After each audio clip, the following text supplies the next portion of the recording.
नमो नमः। प्रवाचिका अहंदया जोशी अत्र समेषां स्वागतम्। अधुना अग्रिमा कथा पठिष्यते अस्तु तर्हि आरंभं कुर्मः। सूर्य उगवत होता आणि मावळत होता. सूर्योदयानंतर अशोकवनातून नगरात यावे, आईची आणि बाबांची चरणधुली मस्तकी घ्यावी, मग सावकाश माधवाकडे जावे, त्याच्या संगतीत काव्य, नृत्य व संगीत यांच्या आस्वादात स्वतःला विसरून जावे आणि सूर्यास्तानंतर अशोकवनात परत यावे असा माझा क्रम चालला होता.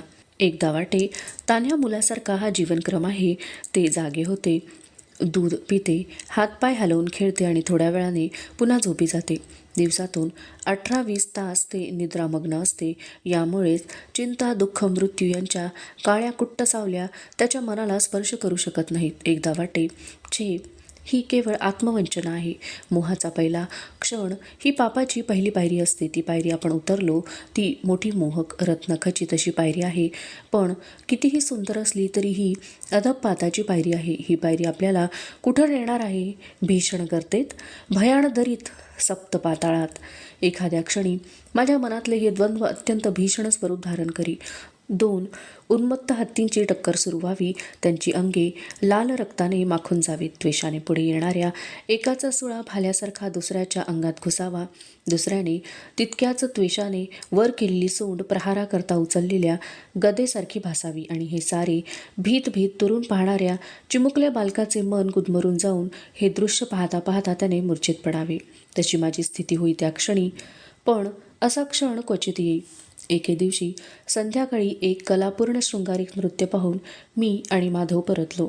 माधवाला त्याच्या घरी सोडून मी रथ अशोकवनाकडे नेण्याची सारथ्याला आज्ञा केली. इतक्यात वाड्यावरून एक दूत अमात्यांचा निरोप घेऊन आला. बाबा चांगले शुद्धीवर आले होते. येऊ कुठं आहे म्हणून ते एकसारखे विचारित होते. बाणाच्या वेगाने मी वाड्यावर पोहोचलो. बाबांच्या महालात गेलो. त्यांची मुद्रा विलक्षण निस्तेज दिसत होती. ग्रहण लागलेल्या सूर्यासारखी माझ्या मनात चर झाले.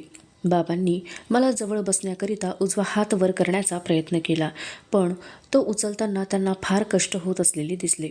मला भडभडून आले. माझ्या बाळपणाच्या दुखण्यात याच हाताने मला धीर दिला होता. पहिल्या वहिल्या चिमुकल्या पराक्रमात याच हाताने मला प्रोत्साहन दिले होते. तो हात हे माझे छत्र होते. तो हात आता माझ्या पापण्यांच्या कडा न कळत ओलावल्या. बाबांनी माझ्याशिवाय सर्वांना महालातून जाण्याविषयी खुणेने सुचवले. दासी गेल्या, अमात्य गेले, राजवैद्यही गेले. आई 5-10 पळे घुटमळली. पण बाबांना मला एकट्यालाच काहीतरी सांगायचं आहे हे लक्षात येताच किंचित अनिच्छेनेच तीही बाहेर गेल्यावर तिने महालाचे दार लावून घेतले. बाबांच्या उशाशी अनेक मात्रा, चूर्णे, भस्मे आणि चाटणे ठेवली होती. त्यातच मद्याची एक चिमुकली सुरई होती. तिच्याकडे कष्टाने बोट दाखवीत बाबा म्हणाले, मला थोडं मद्य दे. राजवैद्य बाबांना मधून घोटभर मद्य देतात हे मी पाहिले होते. म्हणून चषकात मी अगदी थोडे मद्य ओतले. तो चषक त्यांच्या तोंडापाशी नेला. त्या प्याल्याकडे रोखून पाहत ते म्हणाले, पेला पेला भरून दे मला. पण बाबा तुमचं पथ्य. ते विषण्णपणे हसले. मला तुझ्याशी पुष्कळ बोलायचं आहे. ते बोलायला शक्ती हवी मला. भरपूर दे. उगीच तीर्थासारखं. मी चषक भरला. तो त्यांच्या तोंडाला लावला. घुटके घेत घेत त्यांनी ते मद्य संपविले. मग थोडा वेळ ते डोळे मिटून पडून राहिले. थोड्या वेळाने त्यांनी ते उघडले. मुद्रेवरून ते उल्लसित झाल्याचे दिसत होते. माझा हात हातात घेऊन ते म्हणाले, येऊ, अजून जगण्याची फार इच्छा आहे मला आयुष्य देणारा कुणी मिळाला तर त्याला मी माझं सारं राज्यसुद्धा देईन. पण एक दीर्घ सुस्कारा सोडून ते विलक्षण करुण दृष्टीने माझ्याकडे टकमक पाहू लागले.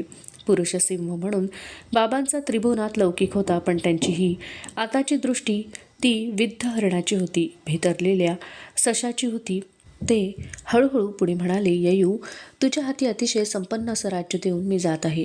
जन्मभर तू सुखविलासात लोळत राहिलास तरी ते व्यवस्थित चालेल. मी सिंहासनावर आलो तेव्हा दस्यूंचा फार उपद्रव होता. लोकांना अनेक सुखसोयीची उणीव जाणवत होती. राज्यव्यवस्थाही ते जाऊ दे. समृद्ध अशा एका राज्याचा वारसा तुला देऊन मी, बाबा, तुमच्या कर्तृत्वाची आणि पराक्रमाची मला पूर्ण कल्पना आहे. तुमच्यासारख्या पित्याच्या पोटी जन्म मिळायला भाग्य लागतं. ते मला, बाबा मध्येच उद्गारले, आणि दुर्भाग्यही. माझ्या अंगावर काटा उभा राहिला. काय बोलावे ते सुचेना. बाबांना मिळालेला शाप त्याच्याशी या उद्गाराचा काही संबंध असेल का, की यतीचे दुःख अजून त्यांच्या मनात चालत आहे? बाबा एक एक शब्द सावकाश बोलू लागले. येयू, तुझ्या पित्यानं इंद्राचा पराभव केला होता, तो स्वर्गाचा राजा झाला होता, हे तू लहानपणापासून ऐकत आला आहेस. पण ते इंद्रपद मला का सोडावं लागलं, ही कथा ती कुणीच सांगितली नाही मला. भेसूर हास्य करीत बाबा उद्गारले. राजाचे अवगुण त्याच्या मृत्यूनंतर लोकांच्या चर्चेचा विषय होतो. काय बरं सांगत होतो मी तुला? आठवलं. इंद्रपदाच्या लोभानं माझी वृत्ती पालटली. मी गर्वानं फुलून गेलो. माझ्या एवढा पराक्रमी वीर त्रिभुवनात नाही, या कल्पनेनं मी मदोन्मत्त झालो. येयू, एक गोष्ट विसरू नकोस. पराक्रमाचा अभिमान निराळा आणि त्याचा उन्माद निराळा. इंद्राणीकडं भोगदासी म्हणून पाहण्यापर्यंत माझा उन्माद पराकोटीला पोहोचला.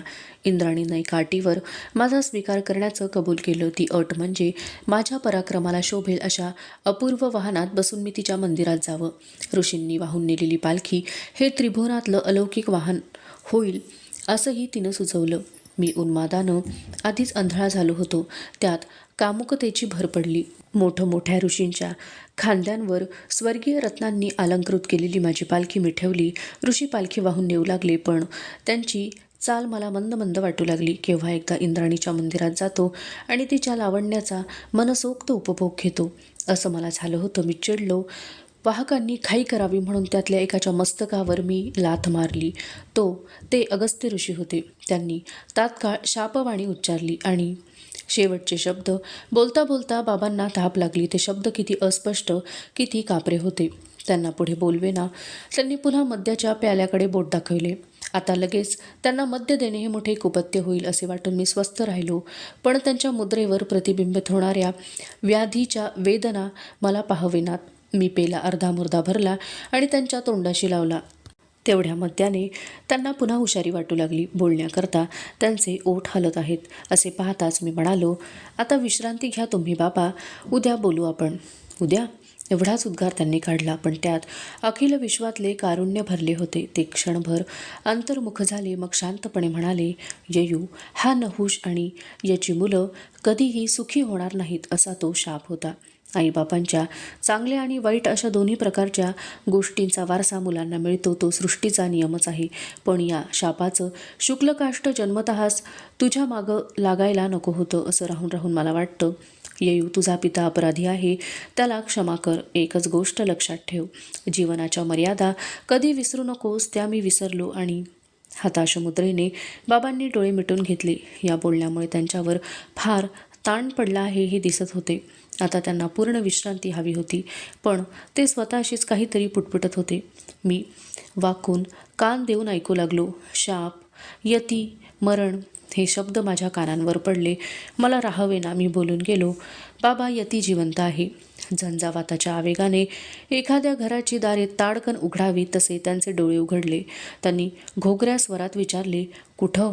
पूर्व आर्यावर्तात. कशावरून? मला भेटला होता तो. केव्हा? अश्वमेधाच्या वेळी. ते थरथर कापू लागले. आणि इतके दिवस तू हे माझ्यापासून चोरून ठेवलंस? स्वार्थी, नीच, दुष्ट. मी त्याला परत घेऊन येईन नी माझ्या मागून तो राजा होईल या भीतीनं तू त्याला.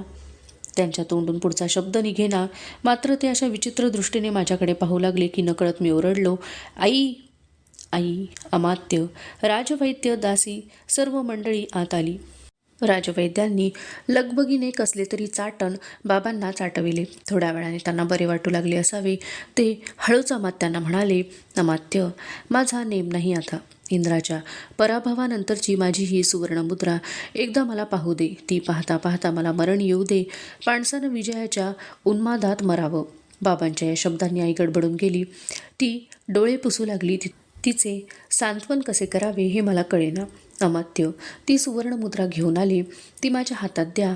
बाबा म्हणाले. ती हातात घेऊन मोठ्या कष्टाने ती उलटी सुलटी करीत ते म्हणाले, हिच्यावर माझ्या पराक्रमाची खूण कुठं आहे? धनुष्य बाण, माझं धनुष्य, माझा बाण. अमात्य त्या मुद्रेची एक बाजू बाबांना दाखवून म्हणाले, या बाजूला धनुष्यबाणाचं चित्र आहे. कुठं? कुठं? ही सुवर्णमुद्रा ती नव्हे. मला फसवताय तुम्ही. नाही महाराज, या बाजूलाच ते चित्र आहे. मग ते मला का दिसत नाही? दुसरी बाजू दाखवा मला. अमात्यांनी उलट बाजू बाबांपुढे धरली. बाबा एकाग्र दृष्टीने ती पाहू लागले. मध्येच त्यांनी मला हाक मारली, येऊ. मी पुढे झालो. बाबा मला म्हणाले, या सुवर्णमुद्रेवर काही अक्षर आहेत का? आहेत. ती वाच पाहू. जयतु जयतु नहुषः. ती अक्षरे मलाच का दिसत नाहीत? त्यांनी सुद्धा का कट केलाय माझ्या विरुद्ध? बाबांनी मला ती सुवर्णमुद्रा 2-3दा उलटी-सुलटी करायला सांगितले. मी तशी ती केली. प्रत्येक वेळी एका बाजूला धनुष्यबाण व दुसऱ्या बाजूला जयतु जयतु नहुषः ही अक्षरे मला स्पष्ट दिसली. पण त्यातले काहीही त्यांना दिसत नव्हते. त्यांच्या डोळ्यातून पाणी वाहू लागले. ते गदगदलेल्या स्वरात म्हणाले, नाही, मला काही दिसत नाही. जयतु जयतु नहुषः. खोटं आहे हे सारं. त्या नहुषाचा आज पराजय होत आहे. मृत्यू तो पराजय करीत आहे. मृत्यू. मला काही दिसत नाही. मला बोलता बोलता ते निश्चेष्ट पडले. आई आपले हुंदके आवरण्याचा प्रयत्न करीत होती, पण शेवटी त्यांचा स्फोट झालाच. राजवैद्य एका दासीच्या साहाय्याने बाबांना मात्रा चाटवू लागले. चोर पावलांनी मृत्यू महालात शिरला होता. तो कुणाला दिसत नव्हता, पण हृदय गुदमरवून टाकणारी त्याची कृष्णछाया सर्वांच्या मुद्रांवर पसरली होती. मला तिथे उभे राहावे ना. दोन्ही हातांनी तोंड झाकून घेतले. मी महालाबाहेर आलो. रडावेसे वाटत होते, पण रडे फुटत नव्हते. थोड्या वेळाने अमात्य आणि राजवैद्य बाहेर आले. राजवैद्य माझ्या खांद्यावर हात ठेवून म्हणाले, युवराज, आताच्या मात्रेनं महाराजांना आराम वाटत आहे. या क्षणी काळजी करण्यासारखं काही नाही, पण कोणत्या क्षणी काय होईल आता सारा भरीभार परमेश्वरावर. तुम्ही अशोकवनात जाऊन विश्रांती घ्या. महाराजांच्या प्रकृतीत काही चलबिचल झाली तर अमात्य तुम्हाला तत्काळ कळवतील. अमात्यांनी मान हलवून राजवैद्यांच्या बोलण्याला दुजोरा दिला. इथे राहून तरी काय करायचे? आईचे दुःख एखाद्या पुतळ्याप्रमाणे मुकाट्याने पाहायचे. बाबांच्या वेदना बघत एखाद्या दगडाप्रमाणे स्वस्थ बसायचे. माझा रथ राजपथावरून जाऊ लागला. जिकडे तिकडे लोकांचे थवेच्या थवे दिसत होते. कुणी हसत खिदळत होते, कुणी गीते गुणगुणत जात होते, कुणी चांदण्यात रमतगमत विहार करायला निघाले होते. त्यांच्या त्या सुखाच्या दर्शनाने मी अधिकच दुःखी झालो. अशोकवनातल्या महालात मी पाऊल टाकले तेव्हा मुकुलिका नटून थटून दारात उभी होती. तिच्याशी एक अक्षर देखील न बोलता मी आत गेलो. माझा वेश उतरवण्यासाठी ती पुढे झाली. मी तिला हातानेच नको म्हणून खुणावले. ती चपापली दुसरीकडे पाहू लागली. माझे मन चडफडत म्हणत होते, ही दीड दमडीची दासी स्वतःला कोण समजते? रंभा, उर्वशी की तिलोत्तमा? तिकडे महाराज मृत्यूशयीवर पडले आहेत आणि इकडेही नट्टापट्टा करून मला भुलवू पाहत आहे. आज न उद्या युवराज सिंहासनावर बसेल. तो राजा होईल. त्याच्याशी असले नाजूक संबंध असले म्हणजे तो आपोआपच आपल्या मुठीत राहील. हे सर्व लक्षात घेऊन हिने आपले जाळे माझ्या भोवती पसरले असावे. तसे नसते तर प्रत्येक दिवशी नव्या नवरीप्रमाणे नटून थटून ती मला मोहिनी घालण्याचा प्रयत्न का करीत आहे? इथली सारी सूत्रे किती कौशल्याने तिने आपल्या हाती ठेवली आहेत. या कानाचे त्या कानाला कळू देत नाही काही. याचा हेतू दुसरा काय असणार? तिने माझ्याशी केलेली सलगी, माझ्यासारख्या जगाचा अनुभव नसलेल्या तरुणाशी चाललेले तिचे हे प्रेमाचे नाटक, पापाची कल्पनासुद्धा नसलेल्या एका युवकाला अधःपाताच्या मार्गाला लावण्याकरता ती करीत असलेली ही धडपड. मुकुलिकेने भीत भीत विचारले, भोजन केव्हा करणार? जेवायचं नाही मला आज. का? माझी इच्छा नाही म्हणून. पण मी आज मुद्दाम. तुझं सारं नाटक कळतंय मला. उद्या सकाळी इथून वाड्यावर मुकाट्यानं चालती हो. मला तोंडसुद्धा पाहायची इच्छा नाही. तू चल, बाहेर जा. लक्षात ठेव, मी बोलवल्याशिवाय या महालात पाऊल टाकायचं नाही. मी चिडलो होतो, रागवलो होतो स्वतःवर, जगावर, मृत्यूवर, मुकुलिकेवर. मी काय बोलत होतो हे माझे मलाच कळत नव्हते. मुकुलिका भयभीत मुद्रेने बाहेर गेली. ती भ्याली आहे हे पाहून मला बरे वाटले. अंगावरला वेश न उतरवताच मी शय्येवर अंग टाकले. एकदम मला बाबांची आठवण झाली. ती सुवर्णमुद्रा, तिच्यावरली ती विजयचिन्हे पाहण्याची त्यांची धडपड. मगाशी त्यांना दिसेनासे झाले होते. आता कदाचित त्यांच्या हातापायांची हालचालसुद्धा थांबली असेल. इंद्राला चळाचळा कापविणारा वीर अशी बाबांची कीर्ती त्रिभुवनात दुमदुमत होती. पण आज त्यांना आपला हात हलवणेसुद्धा कठीण झाले होते. काही घटकांनी त्यांचे शरीर एक निर्जीव काष्ठ होईल. मृत्यूची अनामिक भीती माझ्या मनात पुन्हा पिंगा घालू लागली. एखाद्या भ्यालेल्या बालकासारखा मी डोळे मिटून स्वस्थ पडलो. हळूहळू निद्रेच्या राज्यात शिरलो. किती वेळ माझा डोळा लागला होता कुणाला ठाऊक. मला जाग आली ती एका भयंकर स्वप्नामुळे. त्या स्वप्नात बाबांच्या जागी ययाती मृत्यूशयीवर पडला होता. त्याच्या डोळ्यांना काही दिसेनासे झाले होते. त्याचे हातपाय गार गार पडत चालले होते. तो बोलू शकत नव्हता, हसू शकत नव्हता, रडू शकत नव्हता. वेड्यासारखा मी स्वतःच्या शरीराकडे, त्याच्या प्रत्येक अवयवाकडे पाहू लागलो. देह नाही तर मंजूळ संगीत नाही तर सुंदर चंद्रोदय नाही, देह नाही तर स्वादिष्ट पक्वान्ने नाहीत, देह नाही तर सुवासिक फुले नाहीत, देह नाही तर प्रेमळ स्पर्श नाही. जन्माला आल्यापासून जे सुख मी उपभोगले होते, ज्या ज्या उन्मादाचा मी अनुभव घेतला होता, त्याच्याशी माझ्या देहाचा अगदी निकटचा संबंध होता.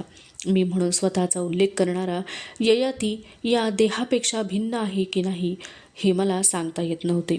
देह निराळा, आत्मा निराळा असे मी लहानपणापासून ऐकत आलो होतो. पण पुन्हा पुन्हा एक प्रश्न माझ्यापुढे एखाद्या अग्निज्वालेप्रमाणे नाचत जाऊ लागला. ययातीच्या शरीरा वाचून ययातीचा आत्मा जगतातल्या कोणत्या सुखाचा उपभोग घेऊ शकणार आहे? मुकुलिकेवर आपण मगाशी उगीच रागवलो असे वाटू लागले. राजवाड्याच्या 4 भिंती या तिच्यासारख्या दासीच्या 4 दिशा. तिला बिचारीला बाहेरच्या जगाची काय कल्पना असणार? मला भुलवून आणि फसवून तिला काय मिळणार? युवराज आपले स्वामी आहेत, त्यांच्या सुखात कोणतेही न्यून पडू द्यायचे नाही ह्या भावनेने ती वागली. असे असून मी तिला हाक मारली, मुकुलिके. ती बाहेर दाराशी कान देऊन उभी होती की काय कोण जाणे. तिने हळूच दार उघडले, पुन्हा ते हळूच लावले आणि एक एक पाऊल टाकत ती पुढे आली. मंचकाजवळ येताच खाली मान घालून ती उभी राहिली. मी म्हणालो, अशी का उभी राहिली आहेस? तुझं तोंड पाहायची इच्छा नाही असं मी मगाशी म्हटलं म्हणून? ती गालातल्या गालात हसली असावी, पण तिने मान वर केली नाही. मी पुन्हा म्हणालो, एवढीशी थट्टासुद्धा कळत नाही तुला? आता मान वर केलीस तर बरं आहे, नाहीतर घोड्याला लगाम असतो ना, तसं तुझं तोंड फिरवायला उद्यापासून मी एक लगाम. मानवर करून मधुर स्मित करीत मुकुलिका माझ्याकडे पाहू लागली. ती मघापासून बाहेर बहुधा रडत उभी असावी, त्यामुळेच की काय पाऊस पडून गेल्यावर सृष्टी जशी अधिक सुंदर दिसते तशी ती दिसत होती. मी उठून तिच्या खांद्यावर हात ठेवणार होतो इतक्यात माझ्या कानांवर शब्द पडला, युवराज, तू हाक मारलीस मला? मी तिला विचारले. तिने मानेने नाही म्हणून सांगितले, पण ती हाक तिनेही ऐकली असावी. ती मंचकापासून झटकन दूर झाली होती. कावरीबावरी होऊन ती दाराकडे पाहू लागली. पुन्हा हाक आली, युवराज. मंचकासमोरच्या भिंतीतून कोणीतरी हाक मारित होते. मी आश्रमातून आलो त्या दिवशी अमात्यांनी सांगितलेल्या गोष्टींची आठवण झाली मला. राजवाड्यापासून अशोकवनापर्यंत असलेले भुयार, त्या भुयाराच्या वाटेने कोणीतरी आले असावे. मी भिंतीजवळ जाऊन ती नीट पाहिली. मध्यभागी भिंत पोकळ होती. तिथे दिसेल न दिसेल अशी एक लहान कळ होती. ती दाबताच मधला पुरुषभर उंचीचा भाग झटकन बाजूला झाला. भुयाराच्या वरच्या पायरीवर अमात्यांचा सेवक मंदार उभा होता. तो कापऱ्या स्वराने म्हणाला, युवराज, त्वरा करा, महाराजांचा घटकेचा सुद्धा. मुकुलिकेकडे वळून सुद्धा न पाहता मी भुयारातल्या पहिल्या पायरीवर उतरलो. ते गुप्तदार बंद करून घेतले आणि मंदारच्या मागून एखाद्या कळसूत्री बाहुलीप्रमाणे चालू लागलो. अवशिष्टा कथा अग्रिमे भागे पठिष्यते. अस्तु तर्हि पुनर्मिलामः. तावन् मंगलं भूयात्, शुभं भूयात्. नमो नमः. धन्यवादः.